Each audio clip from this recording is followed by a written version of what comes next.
사도행전 10장 27절에서 29절 말씀입니다. 석절 말씀인데요. 우리가 다 같이 읽을까요? 있습니다.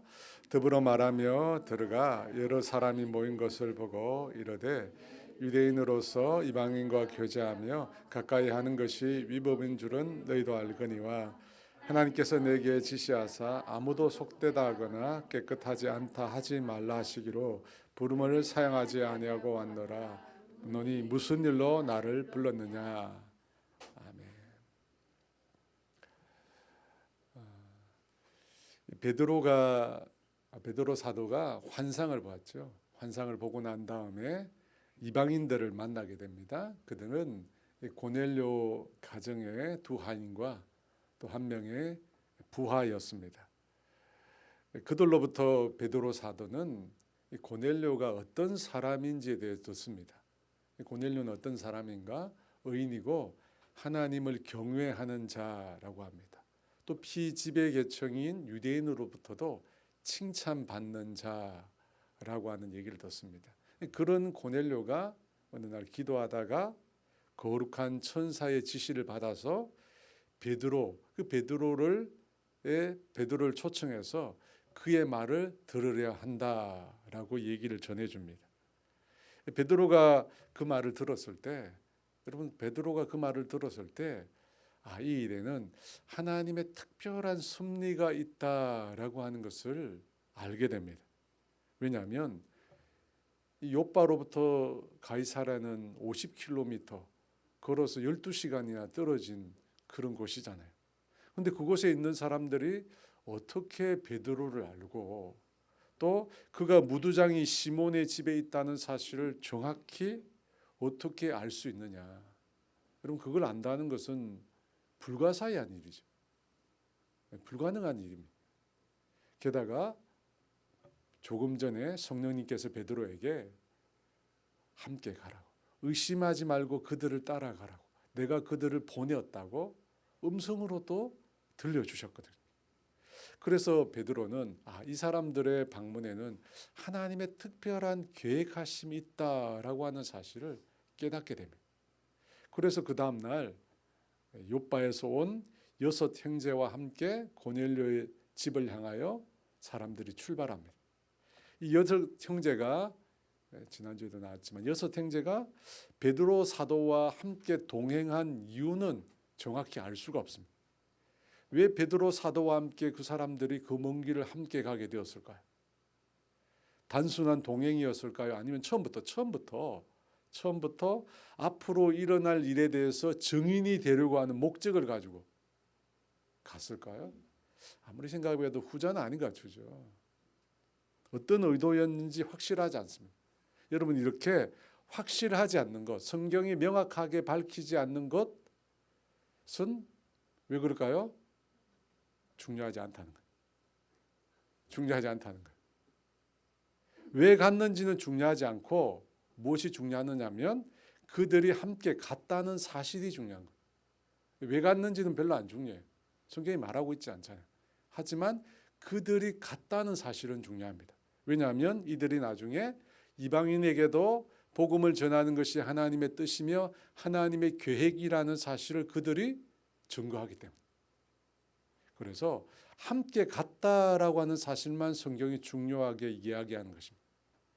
그렇게 해서 총 10명이 50km 12시간을 걸어서 가이사랴로 가게 됩니다. 그렇게 베드로 일행이 가이사랴를 향해 가고 있을 때 고넬료는 어떻게 하고 있었습니까?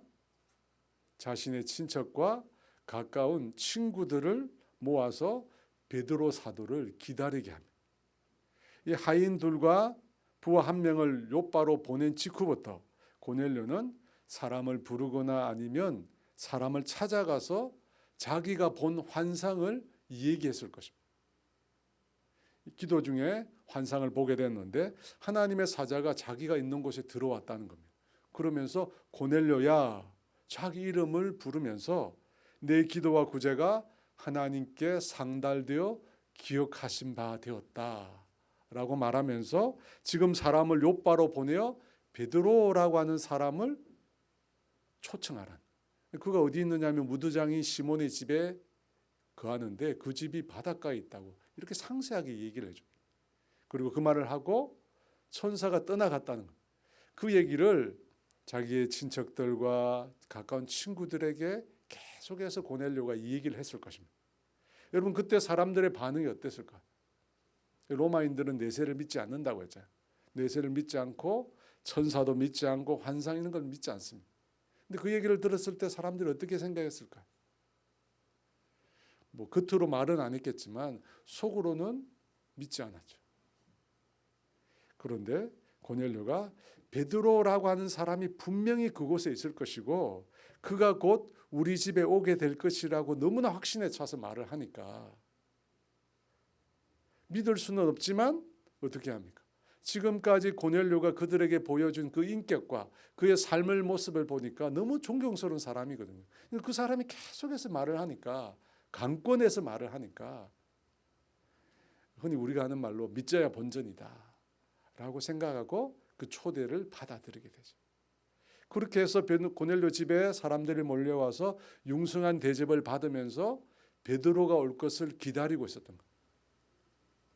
저는 이 고넬료가 베드로 사도를 기다리면서 자기 친척과 자기의 친한 친구들을 자기 집으로 초대해서 함께 있었다라고 하는 이 사실 참 도전이 돼요. 여러분 어떻습니까? 그냥 자기 혼자서 베드로 사도를 기다릴 수 있잖아요. 환상을 본 사람 딴 사람 없어요. 자기만 봤어요. 굳이 다른 사람을 불러 모을 필요가 없잖아요. 뭐 천사가 다른 사람 불러서 다 이쪽에 이곳에 사람들을 모아두라고 말한 것도 아니잖아요. 그런데 가까운 사람들을 초대해서 그 자리에 함께 하도록 고넬료는 했습니다. 그것도 사람들이 생각하기에 그다지 신뢰할 만한 이야기가 아닌 자신의 환상 이야기를 하면서 사람들을 다 끌어모았어요. 여러분 왜 그랬죠? 왜 고넬료가 사람들을 모은 것일까요?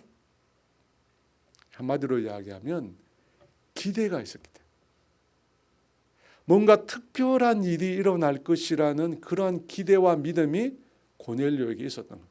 왜냐하면 환상을 통해서 천사가 가르쳐준 일이잖아요. 그러니까 뭔가 특별한 일이 있을 거라는 기대감 때문에 사람들을 다 모은 것입니다. 고넬료가 그의 가까운 친척과 가까운 친구들을 모아 기다린다고 했거든요. 이 기다린다라고 하는 동사가 기대되는 어떤 일을 간절히 기다릴 때 사용되는 표현입니다. 뭔가 기대되는 일들을 간절히 기다릴 때 사용되는 표현이 이 기다린다. 그래서 성경에서 메시아를 기다릴 때 이 동사를 사용했어요. 400년 동안 유대인들이 메시아를 기다렸잖아요. 그렇게 간절히 기대를 가지고 기다린다라고 할 때 이 동사를 썼어요. 고넬료가 그런 심정으로 기다렸던 거예요. 고넬료가 특별한 기대를 가지고 베드로를 기다렸다라고 하는 것을 알 수 있는 장면이 또 나오는데 베드로가 고넬료의 집에 도착했을 때 여러분 베드로가 고넬료 집에 도착했을 때 고넬료가 어떻게 하죠? 그 베드로 사도를 보자마자 마치 로마 황제를 아련하듯이 그 베드로의 발 앞에 엎드려 절을 합니다. 로마 황제를 보듯이. 여러분이 발 앞에 엎드려 절한다는 것은 노예가 하는 겁니다. 노예가 하는 것. 완전한 복종을 뜻하는 거예요. 그래서 이것은 사람에게 하는 게 아니라 신적인 존재에게 경배를 드릴 때 하는 거예요. 그런데 고넬료가 마치 베드로 앞에 그렇게 그 발 앞에 엎드려 절을 했다는 거예요. 여러분 이것을 통해서도 환상 속에서 언급한 천사가 언급했잖아요. 환상 속에서. 그 특별한 베드로라고 하는 사람에 대한 기대가 아주 컸던 거죠. 뭔가 특별한 사람을 통해 특별한 일이 일어날 것이다 라고 하는 기대를 잔뜩 고넬료가 가졌다는 겁니다. 사랑하는 여러분, 저도 그렇지만 여러분도 하나님을 향하여 이런 기대감이 있었습니다. 우리가 다 알잖아요. 하나님은 언제 오신다고요? 간절히 우리가 주님을 찾을 때 그때 하나님 우리 가운데 임하세요. 사모하는 자에게 기대하는 자에게 주님이 찾아오십니다. 그리고 은혜를 베푸시는 거죠.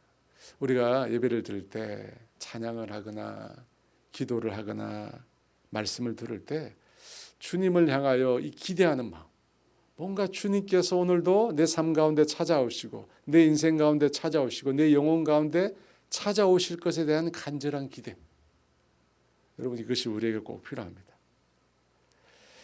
예전에 어떤 집사님하고 대화를 하는데 이분 말이 자기 교회 목사님 말씀은 은혜가 안 된다. 그래서 매주일마다 별 기대가 안 된대요.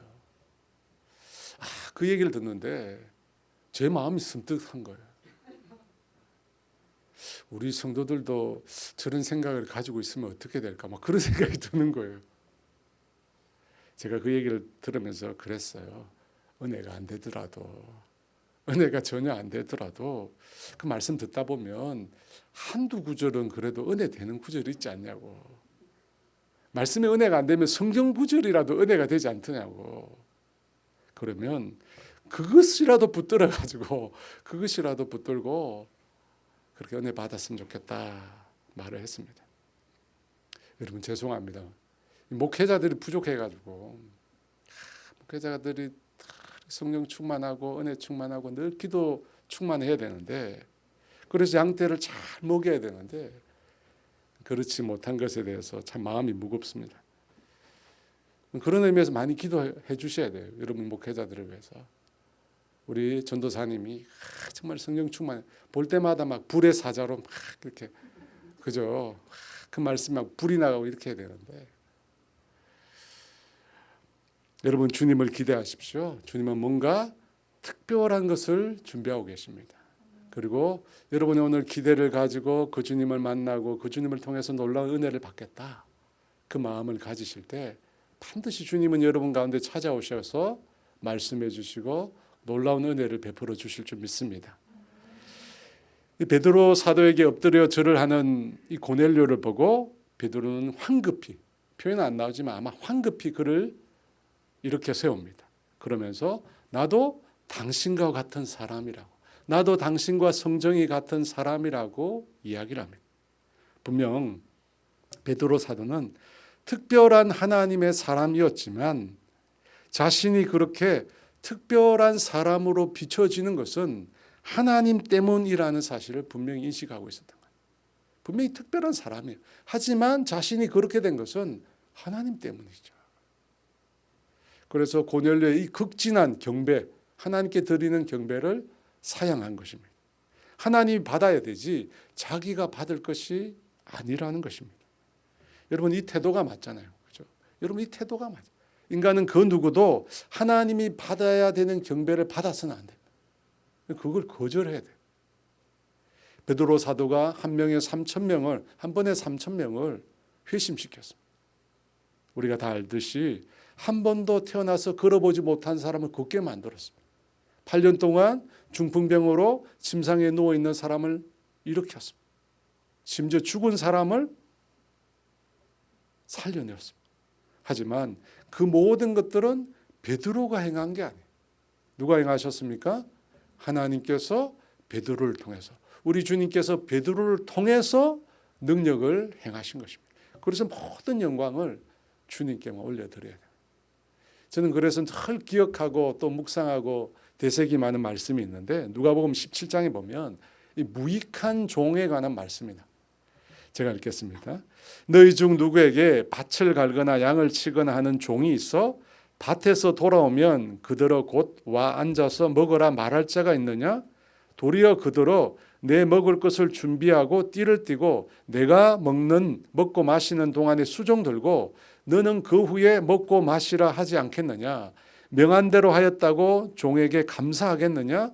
이와 같이 너희도 명령받은 것을 다 행한 후에 이르기를 우리는 무익한 종이라 우리가 하여야 할 일을 한 것뿐이라 할지니라. 여러분 이 말씀에 나오는 종은 어떻습니까? 정말 수고하고 애쓰고 노력, 하지만 주인이 그 종에게 감사하겠느냐? 아니라고 하잖아요. 무익한 종이라 우리가 해야 할 일을 했을 뿐입니다. 참 어려운 고백이에요. 그렇죠? 참 어려운 고백. 제가 예전에 서울에서 이렇게 보면 큰 행사를 해요. 교회에서 큰 행사, 3월 리조이스라는 큰 행사를 해요. 큰 행사 마치고 나면 항상 뭘 하느냐면 마치고 나서 이제 서로 수고했다고 격려하고 막 축하하잖아요. 여러분 그때 제일 조심해야 될 게 있어요. 뭘 조심해야 되죠? 그때 누구 수고했다 막 이렇게 얘기를 하거든요. 그러다가 이름이 빠지는 경우가 있어요. 근데 이름이 빠지는 사람이 보면 이렇게 그다지 중요하지 않은 일을 한 사람이 아니라 꼭 중요한 일을 한 사람 이름 빠져요. 그 참 사람이 이상해요. 이렇게 왜냐하면 중요하지 않다고 생각되는 일을 한 사람은 챙기다 보니까 제일 중요한 일을 한 사람, 뭐 총무나 회계 이런 사람만 잊어버리는 거예요. 그렇게 되면 어떻게 되죠? 시험에 들어요.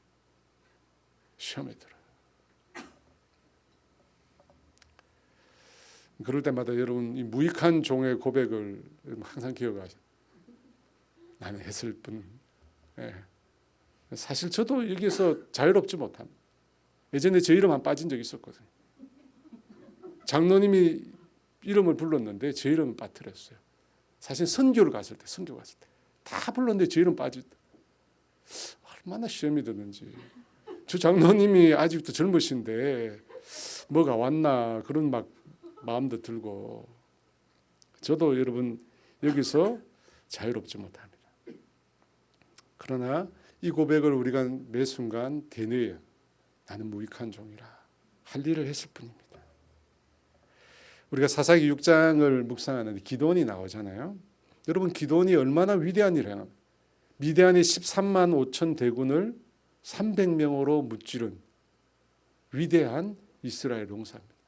이순신의 복음가잖아요. 복음가입니다. 그가 미디안의 7년 지배로부터 이스라엘을 구원해낸 사람입니다. 기드온이에요. 그런데 전쟁이 끝난 후에 기드온이 백성들에게 한 가지를 요구합니다. 뭐였죠? 귀걸이를 요구합니다. 금귀걸이. 여러분 그 귀걸이를 가지고 기드온이 황금 에봇을 만들어요. 에봇은 대제사장이 입는 옷입니다.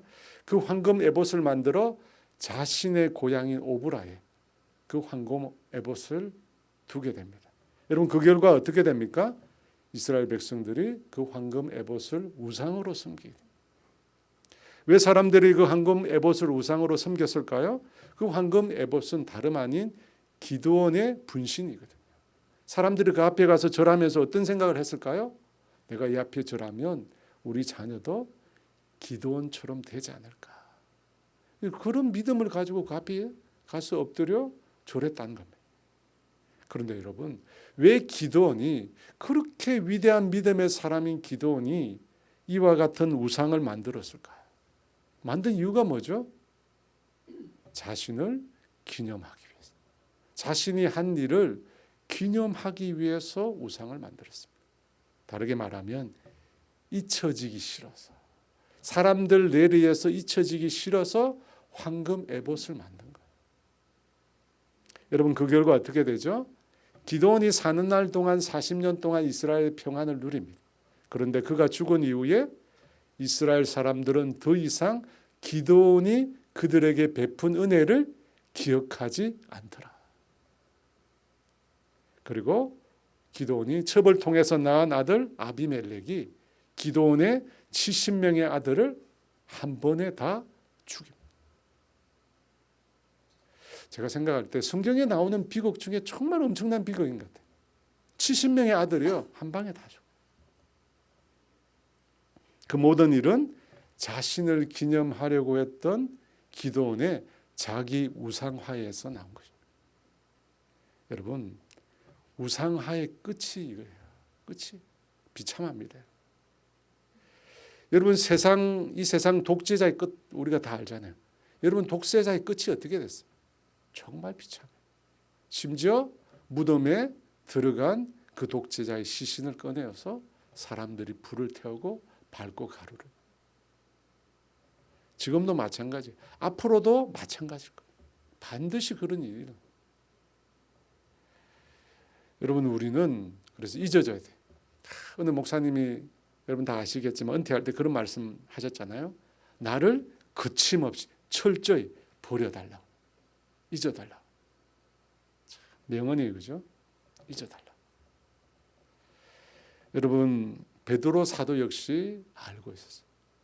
나의 나된 것은 오직 주의 은혜라. 내가 대단한 사역을 한 것은, 대단한 사역을 했잖아요. 내가 대단한 사역을 한 것은 내가 아니라 주님이 나를 사용하셨다.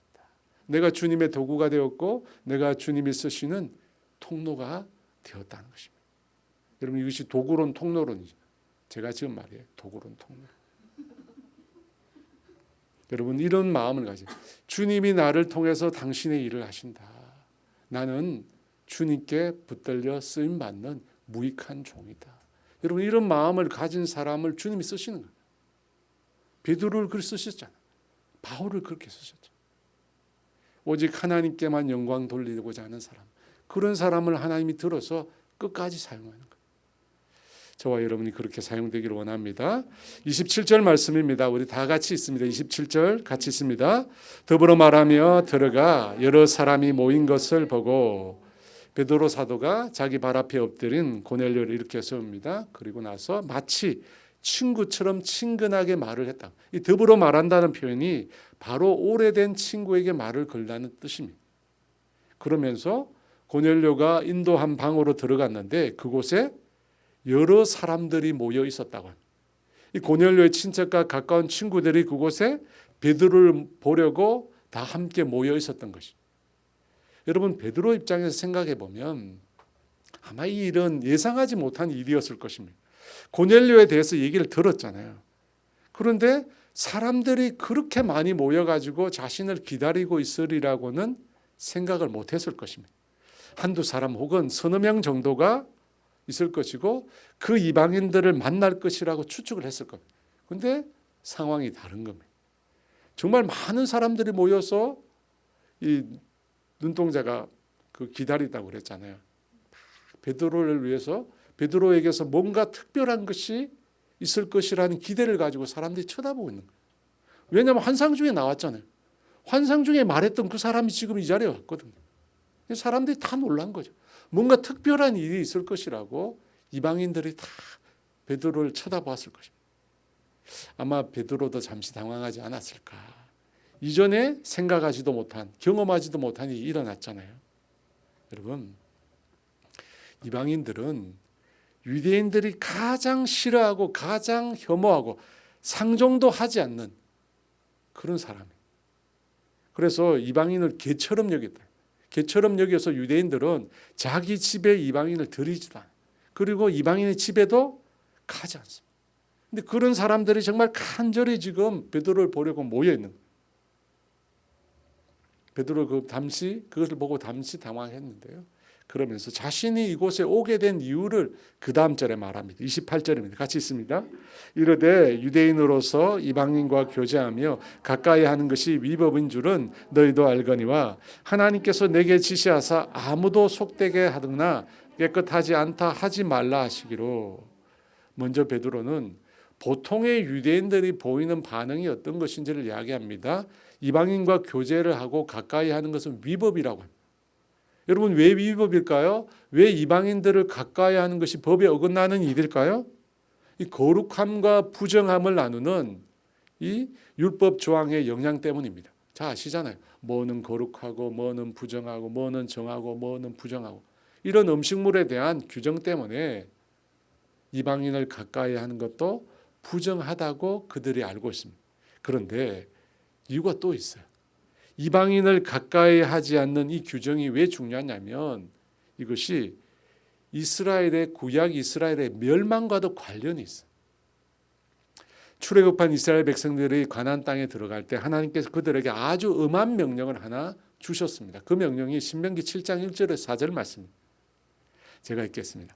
내 하나님 여호와께서 너를 인도하사 내가 가서 차지할 땅으로 들이시고 내 앞에서 여러 민족 헷 족속과 기르가스 족속과 아모리 족속과 가나안 족속과 브리스 족속과 히위 족속과 여부스 족속 곧 너보다 많고 힘이 센 7 족속을 쫓아내실 때 내 하나님 여호와께서 그들을 내게 넘겨 내게 치게 하시리니 그때 너는 그들을 진멸할 것이라. 그들과 어떤 언약도 하지 말 것이요 그들을 불쌍히 여기지도 말 것이며 또 그들과 혼인하지도 말지니 내 딸을 그들의 아들에게 주지 말 것이요 그들의 딸도 내 며느리로 삼지 말 것은 그가 내 아들을 유혹하여 그가 여호와를 떠나고 다른 신들을 섬기게 하므로 여호와께서 너희에게 진노하사 갑자기 너희를 멸하실 것임이니라.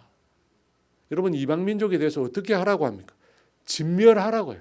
진멸하라. 어린아이도 다 죽이라고 합니다. 여러분, 잔인한 거죠. 어떤 언약도 맺지 말고 불쌍히 여기지도 말랍니다. 혼인하지도 말라고 합니다. 지금 우리의 입장에서, 우리 크리스찬들의 입장에서 지금 생각해 보면 이 말씀은 우리에게 너무 맞지 않는 말씀이에요. 우린 사랑하라고 말씀하시죠. 그런데 구약 성경에서 구약의 이스라엘 백성에게 하나님은 그들과 절대 가까이 하지 말라고 합니다. 여러분, 왜 그렇게 하죠? 왜 그렇게 하지 말라고 합니까? 그가 내 아들을 유혹하여 그가 여호와를 떠나고 다른 신들을 섬기게 할 것이기 때문에. 바로 여러분, 우상 숭배 때문에. 우상을 숭배하기 때문에, 이스라엘 백성으로 우상 숭배하도록 만들기 때문에 절대 그들과 사귀지 말라고 합니다. 그런데 만약에 그 이방 민족과 사귀고 그들과 결혼하고 그들의 신을 섬기게 되면 하나님께서 이스라엘에게 어떻게 하시겠다고 합니까? 하나님이 진노하사 갑자기 너희를 멸할 것이라고. 여러분, 바로 이 말씀 때문이에요. 바로 이 말씀. 이방인들로 인하여, 이방인들과 혼인하고 그들의 우상을 섬김으로 인하여 이스라엘이 멸망받게 될 것을 말씀하셨기 때문에. 그리고 실제로 어떻게 돼요? 멸망합니다. 실제로 이 우상 때문에, 이방인의 우상 때문에 실제로 이스라엘이 멸망하게 됩니다. 그래서 가까이 하지 말라. 이스라엘이 멸망당했다가 바벨론으로 다시 돌아옵니다. 바벨론에서 다시 예루살렘으로 돌아옵니다. 그때 이스라엘 백성이 생각했죠. 뭐라고 생각했습니까? 이방인을 절대로 가까이 해서는 안 되겠다. 그때 생각했죠. 왜? 그들을 가까이 해서 우상을 섬김으로 이스라엘이 망했잖아요. 한 번 망한 거예요. 그래서 절대로 가까이 해서는 안 되겠다. 그래서 철저히 이방인과의 관계를 배제했습니다. 접촉을 금지시킨 거예요. 식탁의 교제, 방문, 친구로 사귀는 거 절대 안 된다. 다 금지시킨 거예요. 여러분, 이 계명이 바로 유대인들이 태어나자마자 제일 먼저 접하는 계명이에요. 절대 이방인과 가까이 해서는 안 된다. 거룩과 부정함을 처음 배워요. 태어나자마자. 제일 먼저 가르치는 게 그거예요. 아마 그래서 유대인 어린아이들은 이방인들을 아마 뿔 달린 괴물이라 생각했을 거예요. 제가 볼 때 우리말로 요즘에 개돼지보다 못한 족속이라고 이방인을 생각했어요. 그렇게 생각하도록 만든 거예요. 그런데 하나님께서 베드로에게 지시하셨잖아요. 아무도 속되다 하거나 깨끗하지 않다 하지 말라는 거예요. 베드로가 처음 보자기에서 담겨서 내려온 각종 짐승들과 부정한 새들을 보았을 때 그때는 그 부정한 생명체가 이방인인지 몰랐을 겁니다. 처음 봤을 때는 몰랐을 거예요.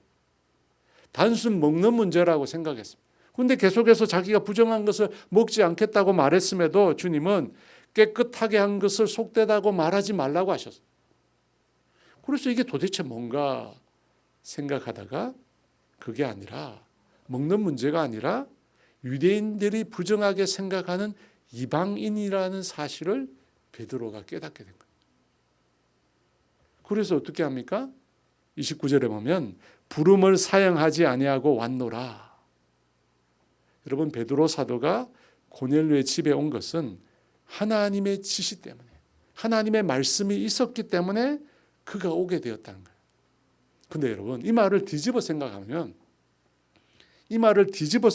어떤 뜻이 되죠? 베드로는 아직 완전히 동의하지는 못하지만, 완전히 동의가 안 되잖아요. 완전히 동의하지는 못하지만 주님이 말씀하시니까 주님의 그 말씀에 순종해서 자신이 여기에 왔다는 뜻입니다. 그렇잖아요. 여러분, 이 말씀을 통해서 우리가 뭘 배우느냐면 베드로의 순종을 배웁니다. 오늘 말씀의 가장 중요한 내용이 순종인데요. 베드로의 순종을 배워요.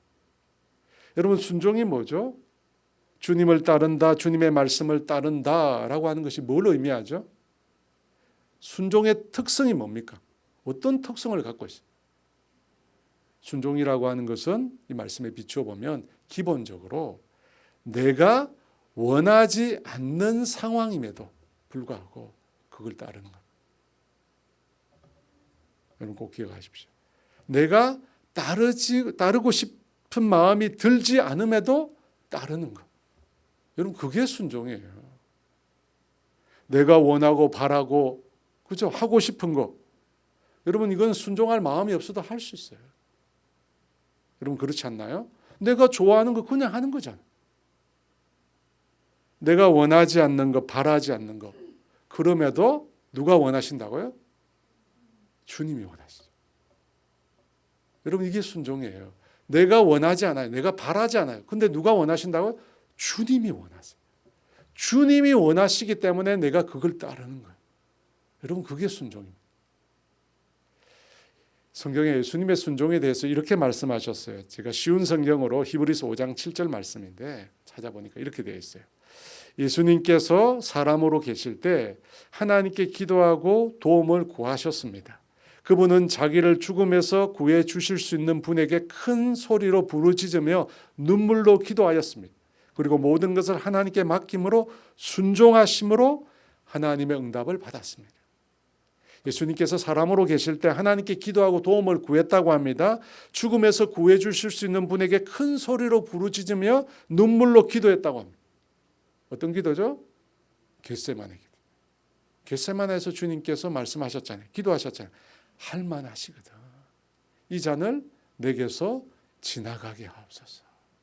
예수님도 죄인을 대신하여 심판받는 것을 원치 않으셨던 그 고통이 견딜 수 없이 큰 고통이었기 때문에 그럼에도 어떻게 하십니까? 모든 것을 하나님께 맡기고 어떻게 했다고요? 순종하십니다. 순종. 여러분 이게 순종이에요. 이게 순종이에요. 순종은 내가 원하는 것을 하는 게 아니에요. 주님이 원하시는 것을 하는 게 순종입니다, 여러분. 그래서 순종에서 꼭 필요한 게 뭐죠? 내 자아를 부인하는 거죠. 그래서 여러분 자아를 부인하는 게 필요한 거예요. 내 자아를 부인하고 내 권리를 부인하고 그렇게 해야 주님이 원하시는 걸 따를 수 있잖아요. 여러분 그렇지 않으면 절대 순종 못합니다. 우리가 착각하는 거죠. 나는 순종하고 있다고 착각하는 거예요. 아니에요. 주님이 원하시는 것을 내가 따라야 그게 순종인 거예요. 그래서 누가복음 9장 23절 이번 주에 주일날 나오는 말씀인데 이렇게 말씀하고 있어요. 같이 읽을까요? 아무든지 나를 따라오려거든 자기를 부인하고 날마다 제 십자가를 지고 나를 따를 것이니라. 뭐라고 되어 있어요? 주님을 따르려면 먼저 자기를 부인해야 돼요. 자기를 부인해야 그때 가서 우리가 비로소 주님을 따를 수 있습니다. 내가 원하는 것을 포기하고 주님이 원하는 것을 해야 돼요. 여러분 그게 순종입니다. 여러분 우리는 지금 베드로가 느끼는 이 이방인에 대한 감정 우리가 제대로 느낄 수 없습니다. 이 유대인인 베드로가 이방인을 가까이 한다는 것 정말 힘든 일이에요. 우리는 모릅니다. 마치 제가 생각해보면 그런 것 같아요. 이 독립유공자에게 친일파를 가까이 하라. 이거하고 비슷한 것 같아요. 독립유공자에게 친일파를 가까이 하라. 이거 힘든 거잖아요. 여러분 그만큼 힘든 거예요. 본능을 거스르는 거예요. 본능을 거스르. 본능에 충실하면 절대 순종할 수 없습니다. 여러분 본능에 충실하면 절대 순종이 불가능합니다. 여러분 우리가 이 순종을 배워야 합니다. 왜냐하면 순종을 배우지 않으면 예수님의 제자가 될 수 없잖아요. 내가 원하는 대로 삶을 사는데 어떻게 예수님의 제자가 되겠습니까? 예수님의 제자는 자기를 부인하고 매일 주님이 원하시는 삶, 주님이 원하시는 삶을 사는 거예요. 그러면 여러분에게 있어서 순종해야 할 일, 그게 뭘까요?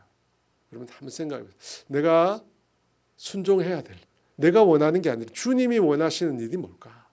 그리고 또 내가 순종해야 될 대상은 누구인가?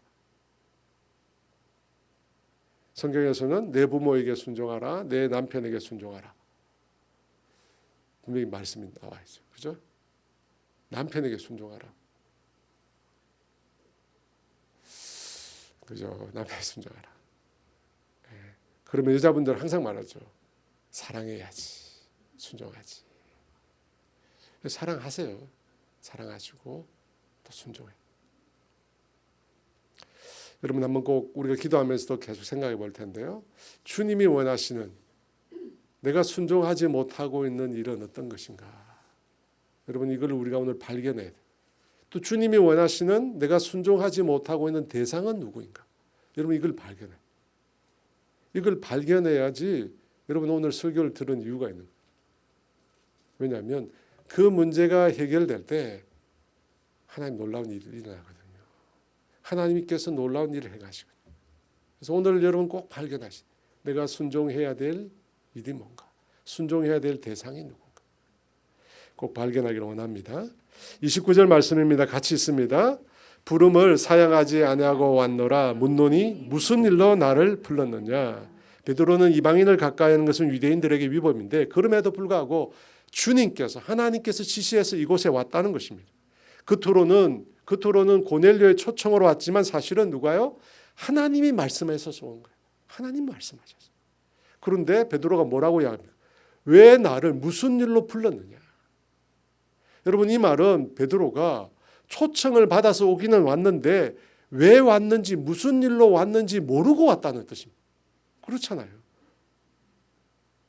앞서 순종은 원치 않는 것을 하는 거라고 했습니다. 그런데 순종의 또 한 가지 특징이 여기 나옵니다. 그게 뭡니까? 모름에도 하는 거예요. 지금 베드로는 자신이 무엇을 해야 하는지 모르고 왔다고 합니다. 성령님께서 말씀하셨잖아요. 그들을 따라가라. 의심하지 말고 가라. 내가 보내었다. 이 말씀만 듣고 온 거예요. 여러분 우리 신앙생활은 다 알고 가는 게 아니에요. 다 알고 가는 게 절대 아닙니다. 다 알고 가면 길이 아니죠. 다 알고 가면 길이 아니죠. 주님께서 우리에게 말씀하시면 그 말씀에 순종해서 가는 거예요. 때로는 알지 못해도 무슨 일을 해야 되는지 알지 못해도 그냥 말씀을 따라 하나님 말씀 주셨으니까 그 말씀을 따라 가는 겁니다. 우리 생각에는 하나님께서 앞으로 우리 가운데 행하실 일을 다 보여주면 얼마나 좋겠습니까? 다 우리가 알게 되면 얼마나 좋겠어요. 그러면 고민하거나 걱정할 필요가 없잖아요. 왜 앞으로 어떻게 이루어질지 다 아니까.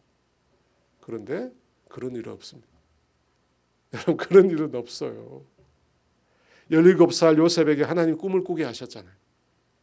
그 꿈은 형들의 단이 요셉의 단에게 절하는 꿈입니다. 해와 달, 11별이 그에게 절하는 꿈입니다. 그런데 도통 요셉은 그 해석이 안 되는, 그 집에 있는 사람들이 다 해석이 안 됐어요. 도대체 무슨 꿈인지. 여러분 만약에 요셉이 그 꿈을 해석했다면 그 10수년 동안 요셉이 그토록 고통스럽지 않았을 거예요. 형들이 왜 자신을 버렸는지, 왜 부모를 내가 떠나야 했는지 해석이 안 되는 이 문제 때문에 힘들어하지 않았을 거예요. 근데 해석이 안 되는 거예요. 2년간 옥살이 했잖아요. 얼마나 억울해요. 하나님 앞에 의롭게 살려고 했는데 옥살이를 한 거예요. 근데 하나님은 아무것도 안 보여요. 단 한 조각 꿈만 꾸게 하신 거예요. 미래에 대해서. 여러분 이걸 보면 진짜 순종은요. 모르고 가는 거예요. 다 알고 가는 게 아니에요. 여러분 다 알고 가면 순종 아니에요. 모르고 가는 거예요. 제가 진정한 기다림은 어떤 기다림이라고 했어요? 막연하게 기다려. 몇 시 몇 분에 올 줄 알고 기다린 거 아니죠. 그거는. 언제 올지 모르. 언제나 오시려나. 언제 올지 모르지만 간절히 주님을 기다리는. 그게 진짜 기다림. 마찬가지로 진정한 순종은 다 알고 납득이 되어서 하는 게 아니에요. 하나님이 말씀하시니까. 주님께서 그냥 말씀하시니까 그냥 그 말씀 듣고 믿고 나가는 겁니다. 그래서 여러분 순종에 필요한 게 뭐죠? 믿음이죠. 믿음이에요. 앞에 순종이 필요한 것들은 자기 부인이면 두 번째 알지도 못하고 갈 때 우리에게 필요한 게 뭐냐면 믿음이에요. 하나님에 대한 믿음. 무엇보다도 하나님이 나를 반드시 선한 길로 인도해 주신다라고 하는 믿음. 여러분, 이 믿음이 있어요. 이 믿음이 있어야 덮어놓고 순종할 거 아니에요. 그래서 순종은 여러분, 하나님을 온전히 신뢰하는 사람이 가능해요. 히브리서 11장 8절 말씀입니다. 순종에 대해 나와 있는데 같이 읽습니다. 믿음으로 아브라함은 부르심을 받았을 때 순종하여 장래의 유업으로 받을 땅에 나가 갈 바를 알지 못하고, 나와 있잖아요. 부르심 받을 때 순종하며 나갔다. 근데 어떻게 해요? 갈 바를 알지 못하고 믿음으로 갔다는 거예요. 어떻게 가야 될지 알지 못했습니다. 단 그에게 뭐가 있었죠? 말씀이 있었죠. 하나님의 말씀이 있었어요. 베드로에게 뭐가 있었죠? 성령님의 음성이 있었잖아요. 그들을 따라가라고, 의심하지 말라고 가라고, 내가 보내었다고. 성령님의 음성이 있어요. 그 음성을 듣고 순종해서 간 거예요.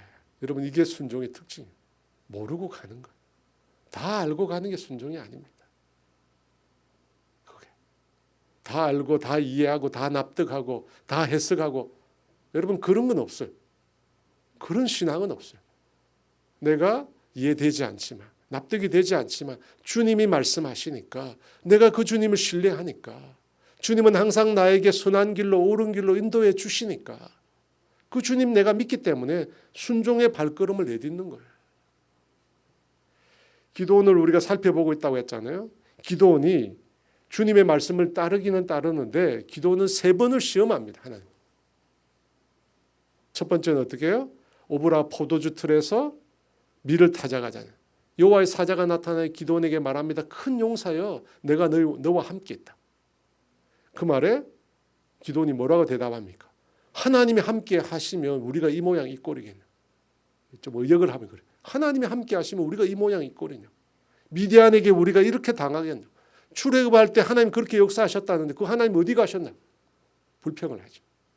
근데 그 말을 듣고 여호와의 사자는 뭐라고 이야기하냐면, 너 힘으로 이스라엘을 구원해라. 내가 너를 보냈다. 기도원이 지지 않고 말하죠. 내가 무엇으로 내가 이스라엘을 구원하겠습니까? 나의 집은 므낫세 중에 가장 약하고 나는 내 아버지 집 중에서도 가장 작은 자라. 그 말에도 여호와의 사자가 또 말하죠. 하나님께서 반드시 너와 함께 하겠다. 너가 미디안 사람을 치는데 한 사람 치듯 하겠다.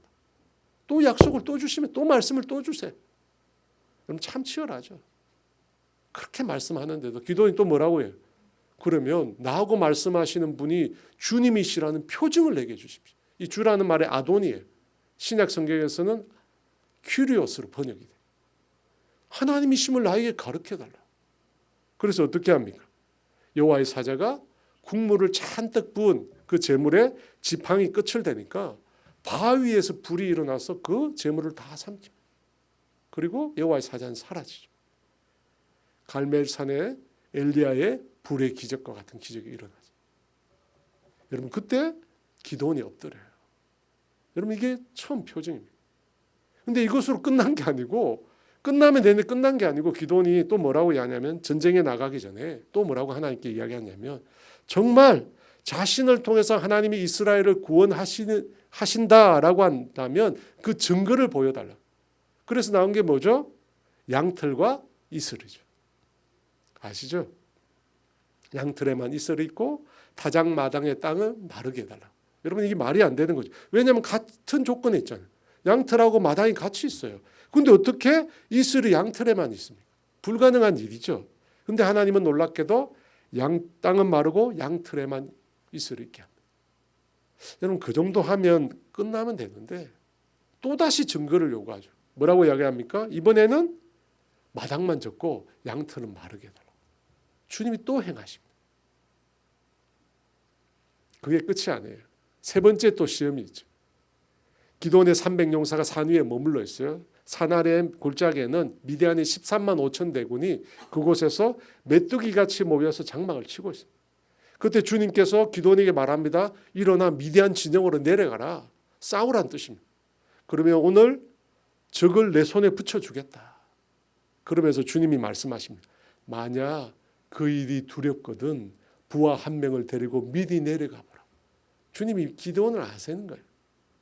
그때 기드온이 내려가서 저게 불침번들이 하는 얘기를 듣죠. 보리떡 얘기를 하는데 내용이 뭐냐면 하나님께서 기드온의 칼에 미디안 모든 군대를 붙여주실 것이라는 이야기를 그 미디안 군사들이 자기들끼리 얘기해요. 여러분 그 세 번째 시험을 다 끝내고 기드온이 전장에 나갑니다. 그리고 놀라운 승리를 하게 돼요. 여러분 제가 왜 이 예화를 드냐면 이 기드온이 세 번씩이나 하나님을 이렇게 시험하는 행위를 어떻게 생각하십니까? 여러분 이게 믿음의 행위입니까? 하나님의 뜻과 계획을 물어보는 아주 좋은 시험의 방법입니까? 아니면 그렇지 않습니까? 어떻게 생각하십니까? 분명히 알아야 될 것은 기드온은 말씀을 받았어요. 내가 너와 함께하겠다. 미대한 사람을 치는데 한 사람 치듯 하게 만들 거야. 동행하겠다고 약속을 주셨습니다. 그런데 순종하지 못하고 어떻게 해요? 더 분명한 증거를 또 구하는 거예요. 또 구해요. 분명히 말씀하셨는데 그 말씀은 잊어버리고 또 구하는 거예요. 계속해서. 여러분 모세도 처음 시내산에서 하나님 만났을 때 그랬잖아요. 하나님께서 뭐라고 이야기합니까? 하나님께서 모세 너를 애굽에서 내 백성을 구원할 자로 내가 너를 보내겠다. 그때 모세가 뭐라고 대답하죠? 아멘 하고 순종하고 내려갑니까? 그렇지 않습니다. 내가 누구기에 갑니까? 주님이 뭐라고 말씀하십니까? 내가 함께하겠다. 내가 함께하겠다. 항상 주님이 하시는 약속은 그거예요. 내가 함께하겠다. 그러니까 모세가 뭐라고 해요? 하나님이 누군지 사람들이 물으면 내가 뭐라고 대답하겠습니까? 그러니까 주님이 또 말씀하시죠. 스스로 있는 자가 너를 보냈다고 해라. 그렇게 말씀하니까 이번에는 모세가 그래도 백성들이 자기를 안 믿을 거예요. 참 치열합니다. 그죠? 안 믿을 거예요. 그러면서 주님께서 증거를 보여준 어떤 증거죠? 우리가 잘 알죠? 지팡이가 뱀으로 바뀌고 손에 문둥병이 생기는 증거를 보여주죠.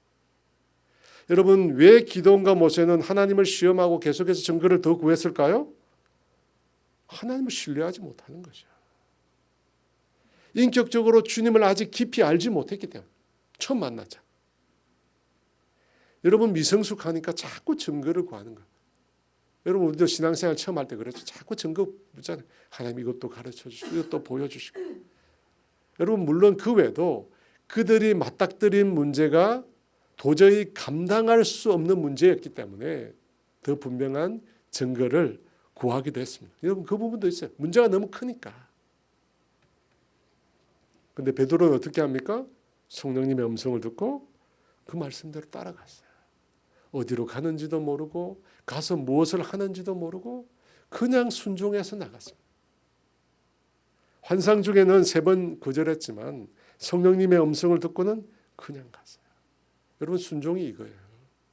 갈 바를 알지 못하고 하나님 말씀을 듣고 믿음을 따라가는 거예요. 여러분 이것이 성숙한 신앙이 되는 거죠. 성숙한 신앙이. 자꾸 하나님 시험하고 하나님 또 보여주세요. 또 보여주세요. 못 믿겠어요. 하나님 알게 해주세요. 여러분 이것은 미성숙하다는 거예요. 제가 예전에도 한번 얘기 드렸는데 제 얘기를 좀 할까 싶어요. 제가 부천에서 한 장년이 300명 되는 교회 전도사로 있었어요. 그 사역을 했는데 목사님에게서 너무 부정적인 모습을 많이 보게 됐어요. 제가 부끄러워서 여러분한테 말을 못 하겠어요. 그래서 사직서를 던졌어요. 참. 그리고 그 교회를 도망치듯이 빠져나왔는데 버스를 타고 제가 가는데 얼마나 눈물이 나는지 모르겠어요. 눈물이 너무 나는 거예요. 눈물이 앞으로 막. 그동안 너무 힘들었으니까 사직서를 던지고 나면 속이 시원해야 되잖아요. 근데 그렇지 않은 거예요. 제가 서러워서 화가 나서 온 게 아니에요. 너무 죄송해요. 너무 죄송한 거예요. 하나님 앞에. 자기 집 안방도 아니고 교회를 들락날락 하니까 제가 그 전에 3개월 만에 그만뒀거든요. 그 다음에 8개월 만에 또 그만뒀어요. 그리고 이번에 14개월 만에 그만둔 거예요. 그때가 14개월 만에. 좀 늘기는 했는데 그 주님의 교회를 들락날락 하니까 너무 죄송한 거예요. 하나님 앞에. 아무리 힘들어도 참아야 되는데. 그래서 저는 참 우리 교회 전도사님들은 대단한 분이에요. 제가 생각해 보니까 3개월 지났거든요. 대단한 분. 참아야 되는데 못 참겠네요. 그래서 제가 그때 진짜 결심을 했어요. 진짜 결심. 어떤 결심을 했냐면 다시는 교회를 떠나지 않아라.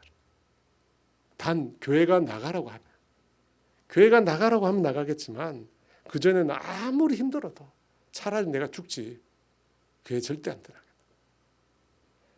제가 순종의 기도를 드렸어요. 어떤 일이 생겨도 아무리 나에게 힘들어도 주님이 원하시면 그 자리 지키게. 그래서 그 다음에 간 교회가 있는데 강북에 간 교회.